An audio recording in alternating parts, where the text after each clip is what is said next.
Hi అండి. అందరికీ good afternoon అండి. ఈరోజు వర్షం పడుతుందని లంచ్‌లోకైతే కొబ్బరన్నం ఇంకా చికెన్ కర్రీ ప్రిపేర్ చేస్తున్నాను. దానికోసం సింపుల్ ఇంగ్రీడియెంట్స్ అయితే తీసుకున్నాను. ఎక్కువ మసాలాలు లేకుండా స్పైసీగా కాకుండా సింపుల్‌గా చేద్దామని కొన్ని మసాలాలు వేసాము. కొబ్బరన్నం అనేది రెడీ చేస్తున్నానండి. పక్కన చికెన్ కర్రీ అనేది అవుతుంది. ఇదిగోండి కొబ్బరి రైస్ అనేది రెడీ అయిపోయింది. దీంతో కాంబినేషన్‌గా స్పైసీగా చికెన్ కర్రీ అనేది చేశాను.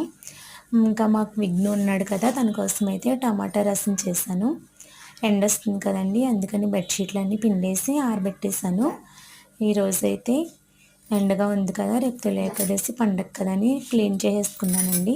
ఇంకా పాలు తీసిన తర్వాత కొబ్బరి పొట్టు ఉంటుంది, అది పడేస్తారు కదా, అలా కాకుండా నేను టిఫిన్లోకి చట్నీగా రెడీ చేస్తాను.